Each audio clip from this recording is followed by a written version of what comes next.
یقیناً یہ دور ہر ایک کے لیے خطرناک ہوگا، لیکن شاید یہ ہمارے عقیدوں کے امتحان کا دور ہے۔ ہم نے آج تک بتایا تھا کہ علم شفا دیتا ہے، آج دکھانا ہے کہ علم شفا دیتا ہے۔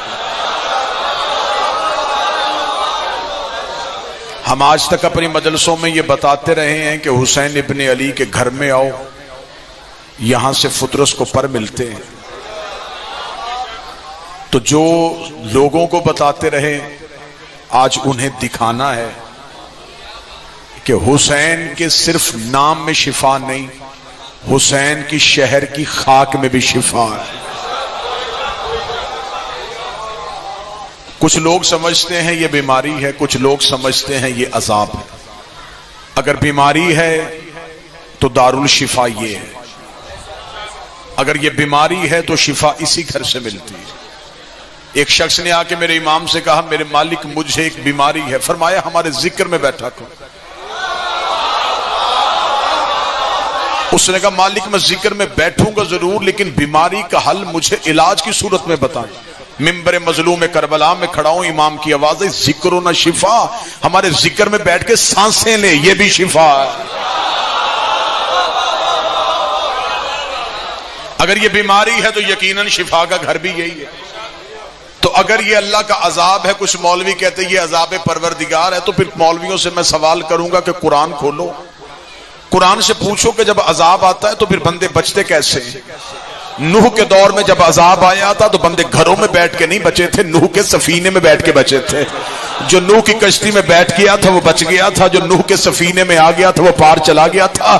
اگر نبی کے سفینے میں بیٹھ کے بندے بچ گئے تو میں نبی کی حدیث سنا دیتا ہوں۔ رسول نے فرمایا تھا ان الحسین مسم الہدا و سفینۃ النجات، حسین نجات کی کشتی ہے۔ اگر آج بھی بچنا چاہتے ہو گھروں میں بیٹھ کے نہیں، حسین کے گھر میں بیٹھ کے بچ۔ یہ حسین کا گھر ہے جو نجات کی کشتی۔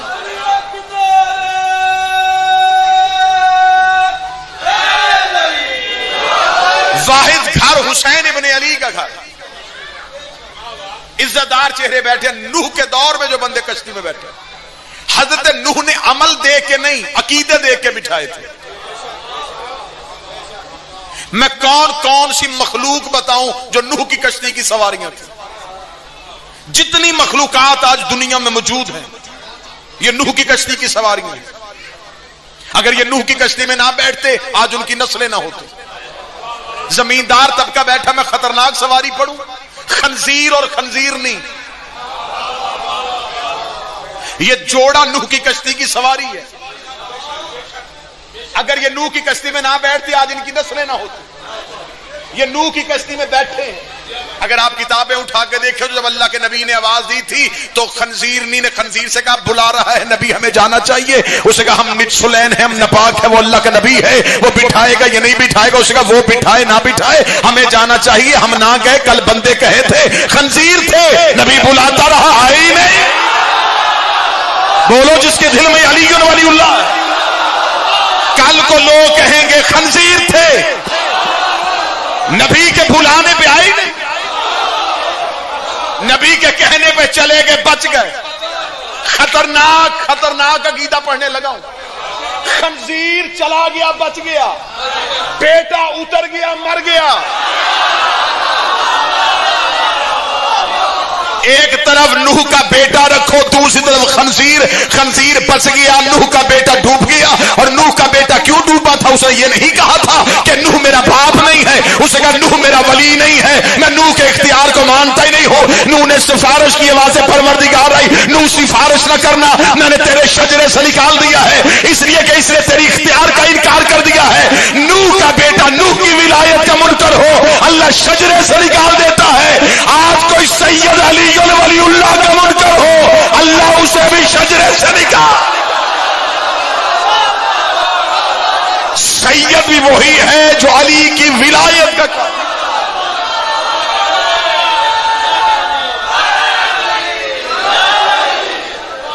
ہم سادات کے گھٹنوں کو ہاتھ قد کی وجہ سے نہیں لگاتے، نسبت کی وجہ سے لگاتے۔ سید کو اپنے باپ کی نسبت کا حیا ہو، ہم اس کے جوتی کے نیچے سے ذرہ اٹھا کے اپنے سر پہ رکھیں، اور کوئی سید ہو کہ علی کو بھونکے،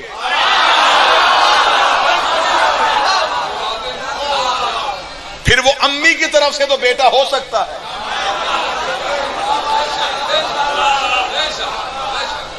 آج ہمیں موت کا ڈر کیوں نہیں؟ موت گلیوں میں رقص کر رہی ہے، بندے گھروں میں بیٹھ گئے، حسین کا دروازہ آج بھی کھلا ہے۔ یہ گیٹ نہیں کھلتا، حسین باہیں پھیلا کے کھڑا ہوتا۔ آج لوگ ہمیں کہہ رہے ہیں موت ہے مجلس نہ کرواؤ، ہم کہتے ہیں نہیں۔ 21 رمضان کو ماتمیوں سے کہا گیا جلوس نہ نکالو، نہیں نکالو۔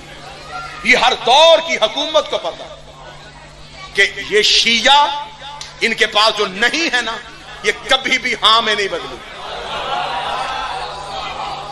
ہمیں فخر ہے کہ ہم نہیں والے قبیلے سے تعلق رکھتے ہیں۔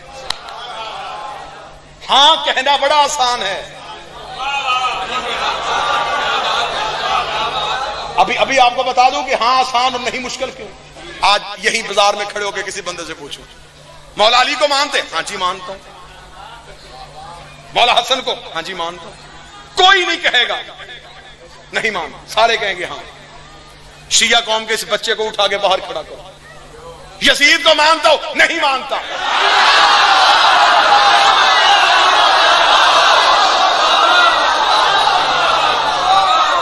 یزید کے باپ کو مانتا ہے؟ نہیں مانتا۔ یزید کے دادے کو مانتا ہے؟ نہیں مانتا۔ انہیں مانتا ہے؟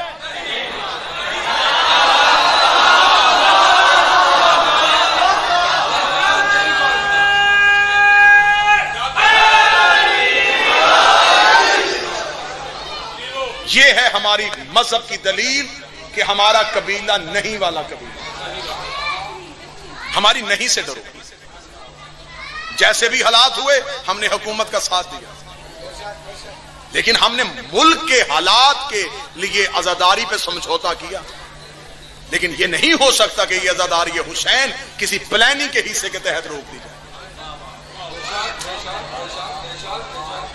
یہ دور شیعوں کے لیے مذہب منوانے کا دور ہے۔ یار آپ نے آسانیوں میں علی ولی اللہ کہا ہے، اب مشکل دور میں کہو۔ میں یہ نہیں کہہ رہا کہ آپ حکومت کے ساتھ ٹکر لگائے اور کہیں نہیں جی ہم نے مزاحمت کرنی مجلس سے کروائی، نہیں۔ میں نے تو 20 رمضان لاہور کی مرکزی مجلس میں قصر بطول میں اعلان کر کے کہا تھا اگر تمہارے ہسپتالوں میں جگہ نہیں ہے ہم امام بارگاہوں کے دروازے کھولتے ہیں۔ تم مریض لے کے آؤ، ایک بھی شفا کے بغیر آئے ہمارا قتل کر دے رہا۔ علم عباس میں لاؤ۔ تمہارے پاس ویکسین نہیں بن رہی تو خاکے شفا آزما کے دیکھ لو۔ مولا کا فرمان ہے کہ کربلا کی خاک میں سوائے موت کے ہر چیز کا علاج۔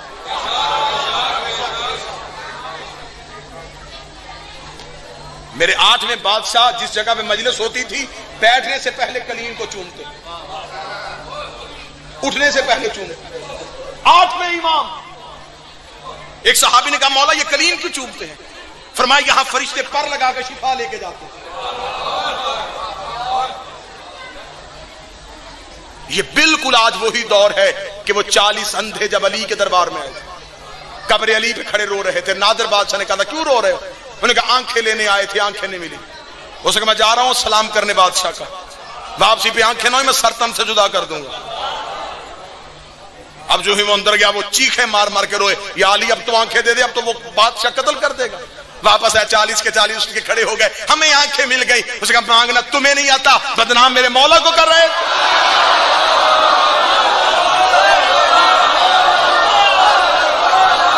مانگنے کا طریقہ تمہیں نہیں آتا۔ عطا آج بھی وہی ہے، ہم مانگنے کا طریقہ بھول گئے، ہمارے عقیدوں میں کمی آ گئی۔ بندے کہتے جی ٹھیک ہے، صرف مجھے ڈر اس چیز کا ہے کہیں یہ قوم مجلسوں کے بغیر رہنے کی عادی نہ ہو جائے، ہاں عادت نہ بن جائے۔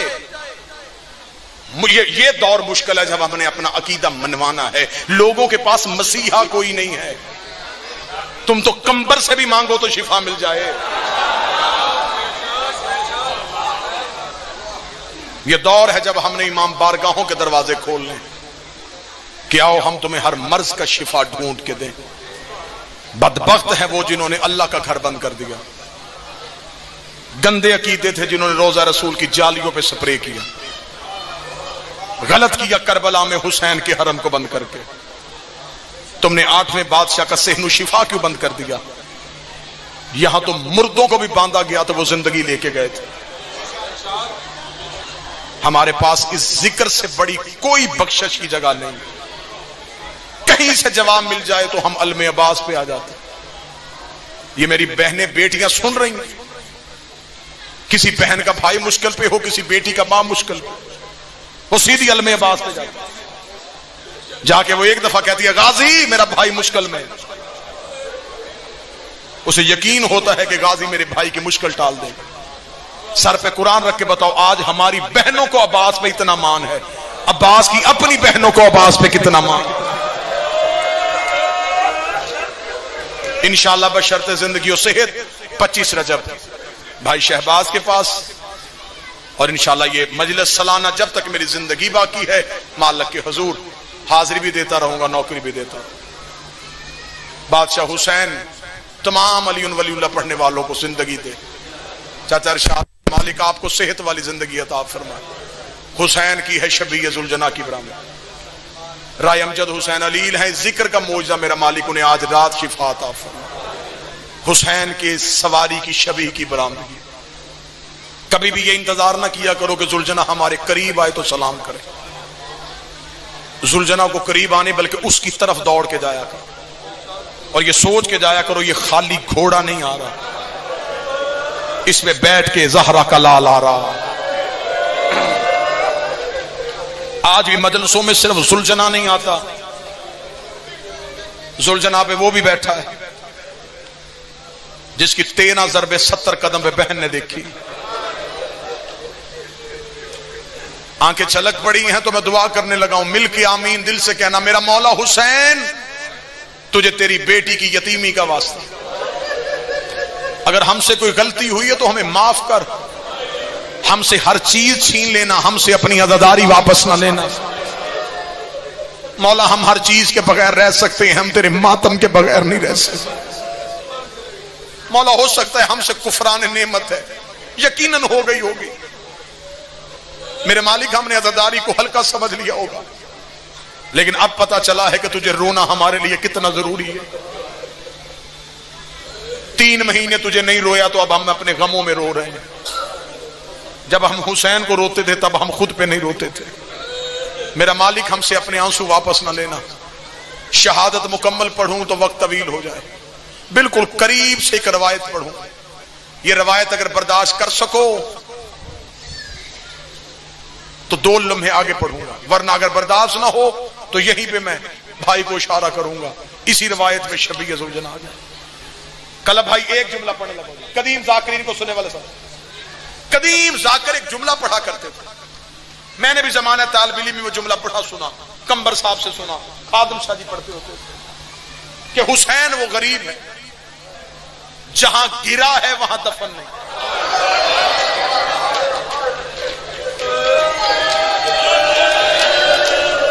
بادشاہ حسین اس ماتم کو قبول کرے. اگر میں انہی کے رنگ میں شاہ جی پڑھوں نا, انہی کے رنگ میں پڑھوں, وہ کہہ دے جت لتھا ات کٹھا نہیں.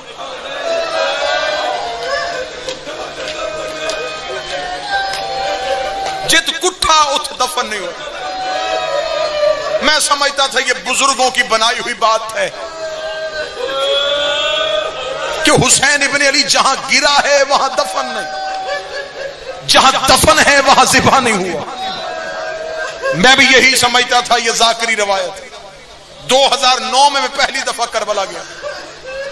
میں طالب علم تھا جامعہ امامیہ کا, میرے ہاتھ میں کاغذ اور پینسل تھا, میں سفر نامہ لکھتا تھا.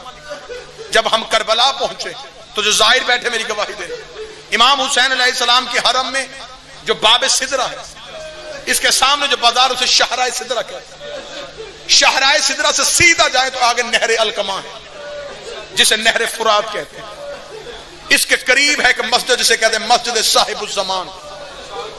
اس کے پیچھے ہے امام جعفر صادق کا باغ. جو زائر بیٹھے ان کی گواہی مجھے مل گئی. ان لوگوں کی گواہی کے ساتھ میں قاسم پور میں روایت پڑھنے لگا ہوں.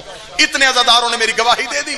وہ مسجد جب بھی مومنین اطراف کی زیارت کے لیے جاتے ہیں تو سالار جب نہر الکما کی طرف لے کے جاتا ہے وہ مقام صاحب الزمان پہ لاتا ہے. وہ کہتا ہے یہاں 2 رکعت نماز پڑھو. میں جب پہلی دفعہ گیا تو میں نے سالار سے پوچھا 2 رکعت نماز کیوں؟ انہوں نے کہا یہاں امام زمانہ کی مسجد ہے. میں نے کہا اس مسجد کی کوئی خاص وجہ؟ اس کا 12واں جب بھی کربلا آتا ہے یہاں آ کے رکتا ہے. یہاں سے ننگے سر ننگے پاؤں گریبان چاک کر کے اپنے جد کے سلام کے لیے جاتا ہے. میں نے واقعہ لکھنے کے بعد میں نے کہا کوئی اور وجہ؟ انہوں نے کہا ایک وجہ اور ہے. یہاں مسجد اس لیے بنائی ہے کہ حسین ابن علی 10 محرم کو عصر کے وقت گھوڑے کی زین سے یہاں گرے تھے. رونے کے لیے کوئی گھنٹے نہیں چاہیے ہوتے, ماتم کرنے کے لیے کوئی گھنٹے نہیں چاہیے, لمحہ چاہیے. وہ ایک لمحہ میں پیدا کر لے تو ماتم تم نے کرنا ہے. کوشش کرنا کوئی آنکھ خشک نہ جائے, بیماری کی شفا ملے. میں پریشان ہو گیا کہ حسین یہاں گرے. میں نے اس مسجد سے لے کے جب شاہراہ سدرہ کو دیکھا تو کافی دور فاصلہ, پھر اس شاہراہ دروازے کے آگے حرم کے آگے مولا کی زری, میں سر پکڑ کے کھڑا ہو گیا. میں نے کہا حسین اتنی دور گرے. ابھی میں ماتم کر رہا تھا قاسم پور والا, روتے روتے میرے فوراً ذہن میں کل بھائی سوال آیا, حسین کو وہاں تک کون لے کے گیا؟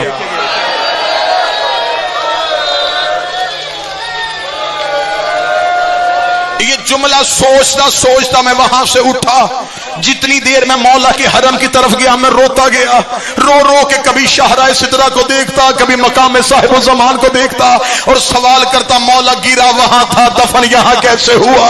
مولا تیری تو لاش اٹھانے والا کوئی نہیں تھا, مولا تیرا تو اکبر بھی نہیں رہا تھا, مولا تیرا تو غازی بھی نہیں رہا تھا. مغربین کا وقت ہو گیا, میں حرم میں داخل ہو گیا, میں نے نماز مغربین ادا کی, مولا کی زری پہ گیا. مجھے غازی کی جلالت کی قسم ہے, میں نے علم عباس کی قسم کھائی ہے, میں نے حسین کی زری پہ جا کے ہاتھ رکھا. میں نے کہا اے مولا میں تیرا چھوٹا سا ذاکر ہوں, مولا تو گرا وہاں تھا, دفن یہاں کیسے ہو گیا؟ میں روتا حسین کی زری سے باہر آیا. سامنے ایک سیاہ امامے والا عالم دین حسین کی زیارت والی کتاب لے کے کھڑا تھا. میں اس کے قریب کھڑا ہو کے رونا شروع کیا.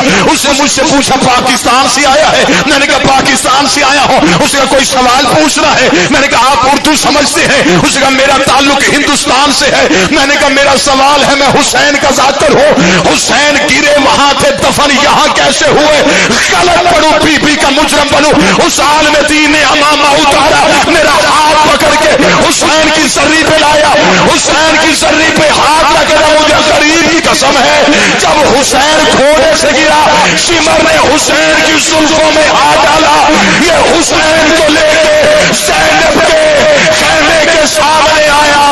آج کہتا علی کی بیٹی مار دیا تیرا حسین, گرا دیا گھوڑے کے زیر سے محمد کا